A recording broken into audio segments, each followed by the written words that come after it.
Hello, hello, hello. Welcome back. Today, we're going to do a bit of a throwback. When I first started my channel, one of my first videos was blocking some granny squares. So, that's what we're gonna do again today. Now, I only have 11, so I'm hoping that... Oh no, I'm gonna need another foam piece here. Just one sec. Okay, I have a third one.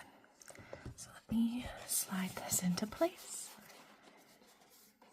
and we can get started. So I have my little tomato and this little dish that my partner's sister made for me, and it fits it perfectly, like little cat's playing with it.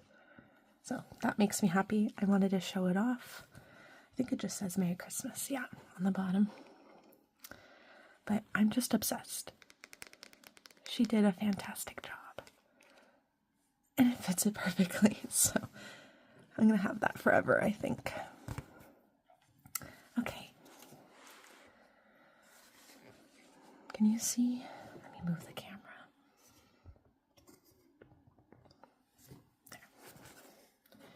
And let's move this stuff away. There we go.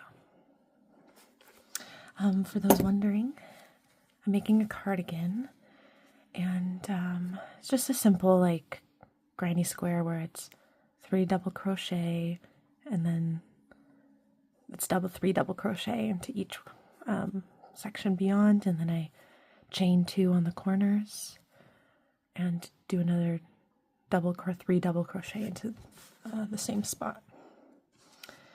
If you'd like a tutorial, maybe I'll make one. So I'm going to block these to be 4 inches. Now, once the blocking's done, it does shrink back down a little bit, which is kind of what I'm counting on. Oops.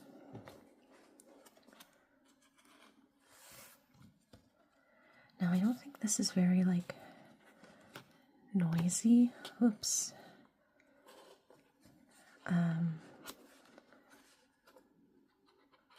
ASMR-wise, but I'm hoping it's satisfying, so... And really, it's just you guys are keeping me company while I block. Oh, this pin. I need new pins, because mine are, like, from the dollar store, and suck ass, to put it lightly. And I don't think they're rust resistant. I doubt they are. But these granny squares don't stay blocked long enough that I really think I need to worry about rust. And I've got my tetanus shot, so...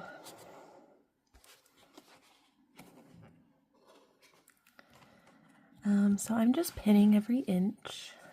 One of these squares is 1 inch. And I'm just doing 1 by 1. If you've never like stretched a canvas or blocked anything or stretched anything out evenly, it's a good habit to kind of go diagonally instead of across, because this is going to pull the tension across the whole square rather than just like the top or one side, and it's going to be easier for you to block.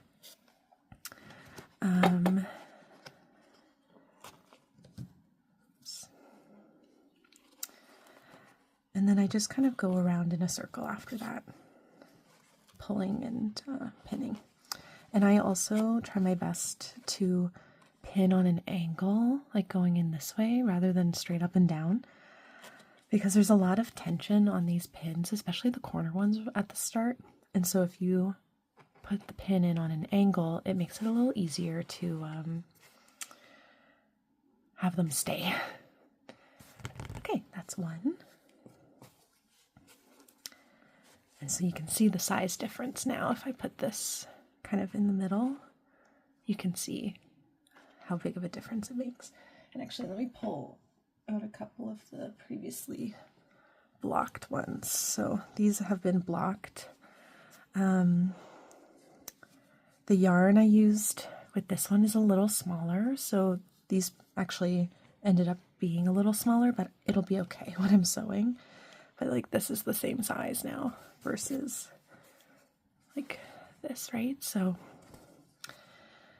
if you're unfamiliar with crocheting and you are wondering why I'm blocking, or you're new to crochet and you've never blocked before, I crocheted for about a year before I learned what blocking was.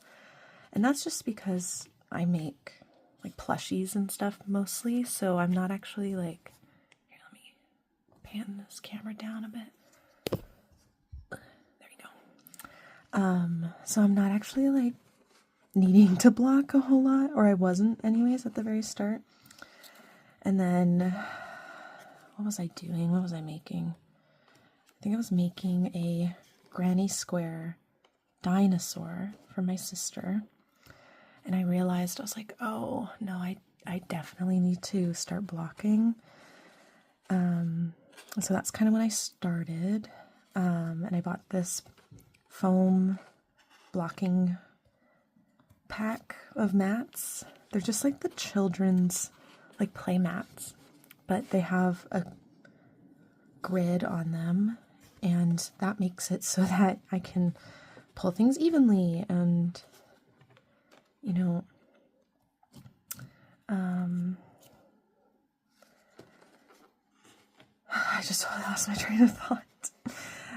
Pull things evenly and count the squares so that I can make sure that things are the right size. I have my sewing needles stuck in this just kind of loosely, so I'm going to take them out because I keep hitting them.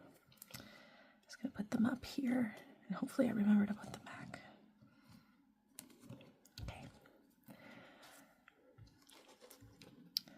But yeah, I didn't know about blocking for the longest time. So to answer the question of what does blocking do, so as you kind of saw already, my squares up in the top corner are kind of curled, they're small, and they're not very flat.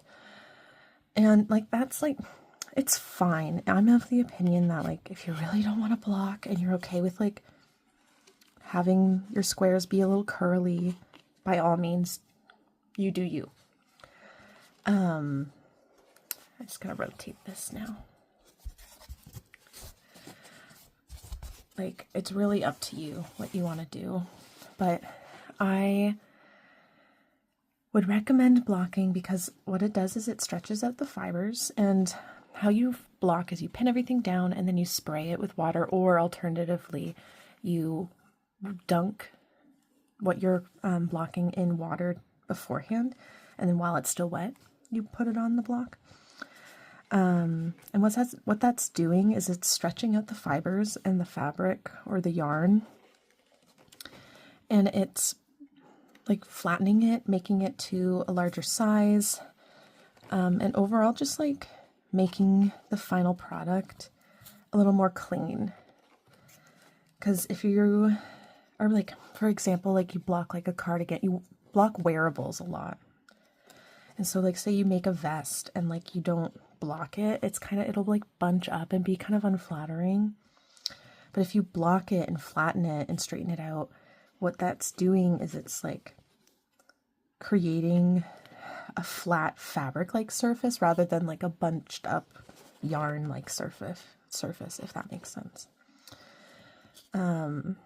So it's a good habit, and it's like the proper way to do things. You would do it with knitting too. Anything that you're creating, like crochet, knitting, stuff like that, you're going to want to block so that it's straight.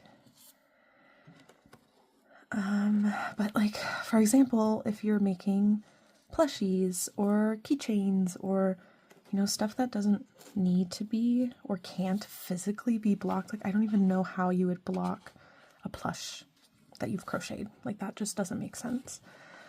You don't need to worry about it then. You know, like, I think the only reason I know the only reason I've learned to block in the first place was because I strayed away from my plushies to make a plushie. But yeah, I'm just gonna rotate this. I wonder if this will work. I'm kind of working with limited space. Perfect.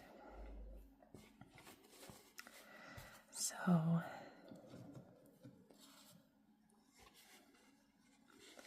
but yeah, and I'm sure there are better ways to block things than what I'm doing, and I'm sure there's more reasons why you would block an item in the first place, that kind of thing. But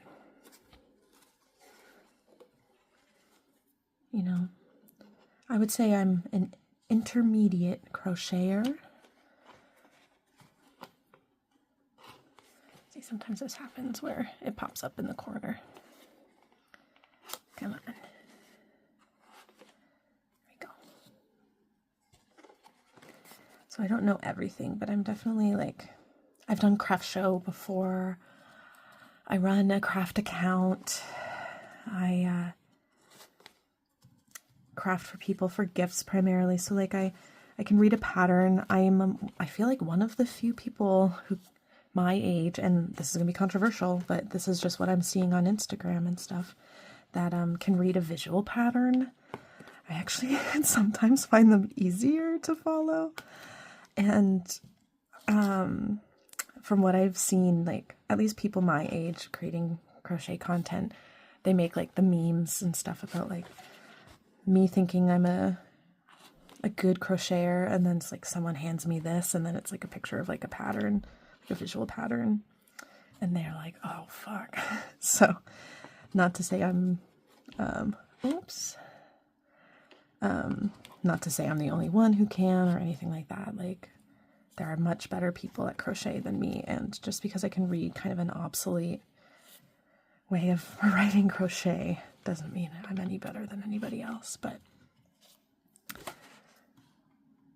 sorry, I keep hitting my keyboard and then I keep seeing on my other screen things happening, so I'm trying to avoid any loud noises from my computer. There we go. All right, so these are done. Let me grab my spray bottle. I'll just spray them here. Okay, so I have my mister. I use this for my hair. I have like wavy hair. Oh, this is kind of hard sideways. I'm kind of close to my computer. I feel like this isn't really smart to be misting things in front of my computer, but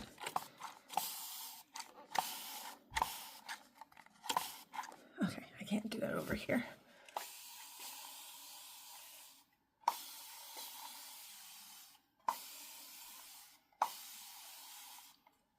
Okay, throw that over there. Don't need it. And let's do number 2. So you can see, eventually I'll have to like get rid of these mats, but they're lasting me really, like a really great, like long time, and I have quite a few. Like, I only really actively use 4 at a time, maybe 5. And it's one of those things that, like, I feel like this is gonna last me a while. It's just when it gets to like really fucked up corners and stuff and my pins won't hold, that's when I'll have to like be in denial. But until then, until this thing is like holy and holy. Oh, come on, you shitter. Until it gets to that point, I'm gonna use these things into the ground. I'm trying to be more sustainable in my crafting. As many people with ADHD might have experienced with anything ever, is when you get a new hobby or a new interest, you deep dive into it, and it's like all you care about. So when I first started crocheting, actually I started crocheting because there was this guy who worked at Michael's who I thought was really cute, and I wanted an excuse to see him because I used to work there and he was one of my coworkers, and so I wanted to see him. So I would crochet. I would learn how to crochet, so I had a hobby that would, like, you know, force me to go. And like, oh, like, hey, you're working, like, let me grab you a coffee. It ended up working, for those who care. It did work, and we are having our 2-year anniversary soon. But as someone with ADHD, when I hyperfixate on something, it becomes my whole, like, identity in that moment, and I end up, like, buying a lot of craft supplies because I'm like, oh, a new hobby I'm really enjoying. I need yarn in every color. And not only do I need yarn in every color, I need, like, different thicknesses of yarn in every color. And so I spent a lot of money the past 2 years with my crochet. And to be fair, like, I have a little bit of a business. Like, it's not, I wouldn't call it a business, but it's a little bit of a business. I have business cards. And I did a craft show once. And I do commissions and stuff. So yeah, as a business, okay. I've convinced myself it's a business. But, so, like, I have, like, I think they're like 20-liter tubs or something from the dollar store. And I have, like, 14 or 16 tubs of yarn, and they're, like, full. So I told myself this year, unless absolutely necessary, like, if I can't make something that I desperately need to make, or want to make, I should say, with the yarn I have, then I'm allowed to buy yarn. But for the whole of 2025, my goal is to spend no more than, like, $50 to $100 on yarn. Max. And I'm saying, like, the entire year of 2025. Like, I do not want to buy yarn this year. Because I bought a lot of yarn last year and I haven't used it. So I need to use up what I have. Exceptions to the yarn purchasing rule is if I'm working on a project. So say this cardigan and I run out of a color and I need a skein or something to finish this project. Okay, I'll go buy yarn. That's okay. Because I'm actively working on a project. I'm actively using up other parts of my stash. It's fine. I'll allow that. But say, for example, I go into Michael's and there's a sale and there's a really pretty color and I need to buy yarn because it's pretty and I don't have a project actively going, then no yarn for you today. And then the only exception to this rule I'm putting down now is I found a pattern, and the user, it's like Wonderful Netting or something. Here, hold on, I can find her. One moment. Playlists. Who are you? What's your name? Wonder Netting. Yeah, the channel is Wonder Netting on YouTube. I found her account and she makes free crochet patterns and tutorials on her YouTube channel. And she has a tutorial for a spiderweb top. Okay, sorry. I just had a bunch of malfunctions. I probably cut out like a minute of malfunctions because as I was worried about. Oh, and now my phone's about to die. Hold on. Oh my god, just chaos. Yeah, sorry. So I cut out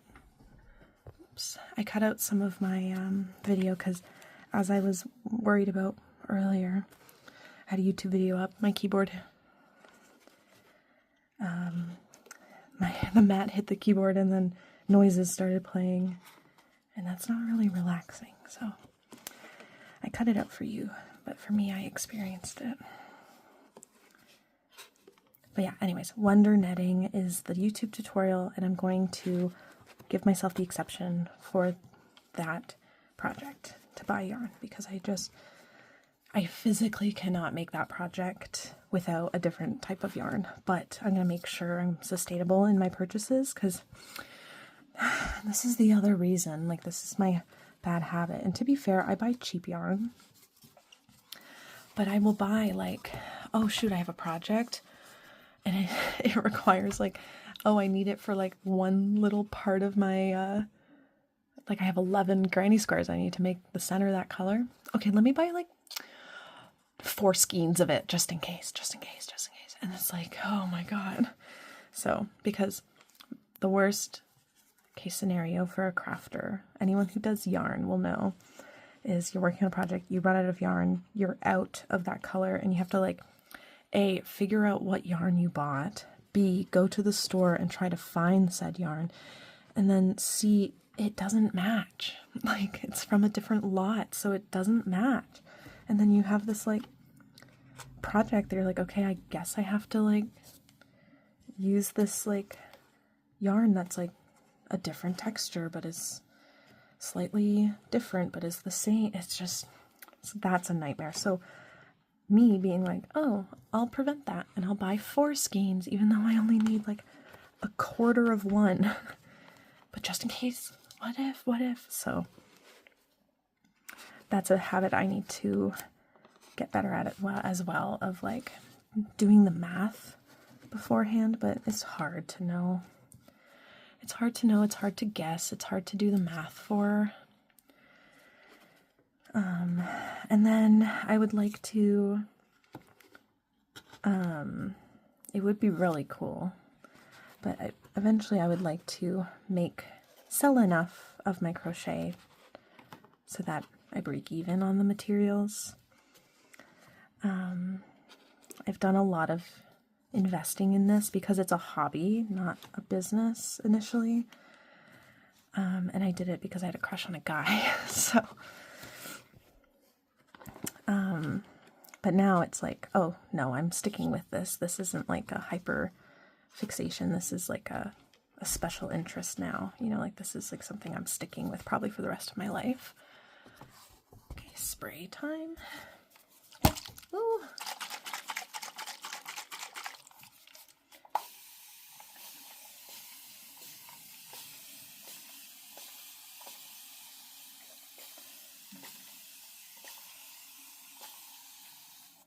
Okay, I don't know how much you're supposed to spray it, but I am generous. But yeah, so that's my goal with crafting, with crochet specifically for the new year, is like being a little more sustainable, a little more conscious of like what I'm purchasing and if I have stuff I can use. Heading into the new year, I have a couple of projects I'm working on. So this one is going to be my main one I work on first, because I think I'm over halfway done all of the squares now. So if I could just hurry my ass up and make the rest of the squares, I could like start putting the cardigan together and I could have it ready for like literally any time. But I just have to like speed it up. But to be fair, again, ADHD, doing the same thing over and over and over and over again. It's kind of hard on me. I can't really do it. And so I need to give myself breaks from the project, which then becomes a problem because then I wanted to get this cardigan done for the fall. And now it's the like new year, like it's 2025. Let me see, I can actually check the date of when I started this. Because this is my own pattern. This is my own thing. Sorry, I'm scrolling through. July. So I started this in July of 2024 and it's January 2025 now. And I'm like, I still have 8, 16, 26 more squares. Yeah, I still have 26 more squares I have to make, which isn't too bad, to be honest. Actually, I thought it would be more, but then I have to put the whole goddamn thing together.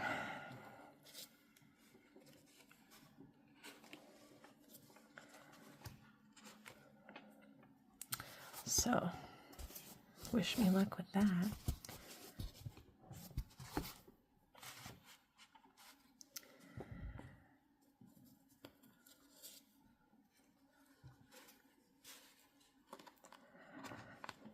But yeah, so I'm working on this, and then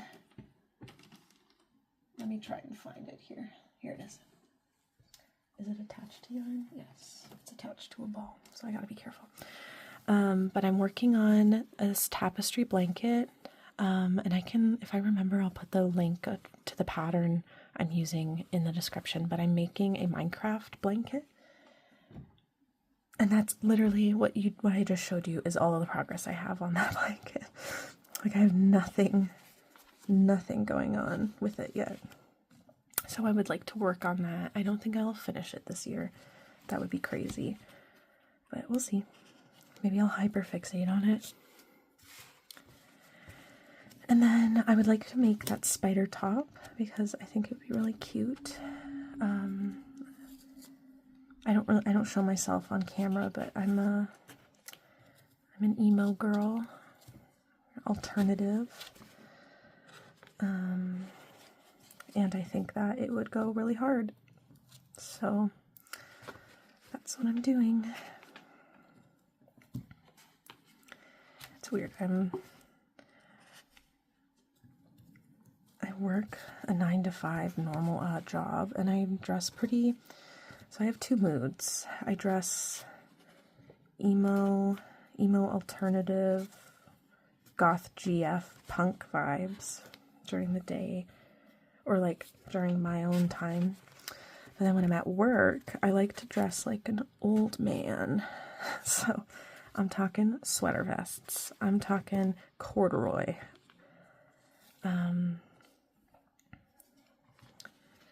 It is very, it's very fun. I like it. I can't bring myself to stick to one aesthetic.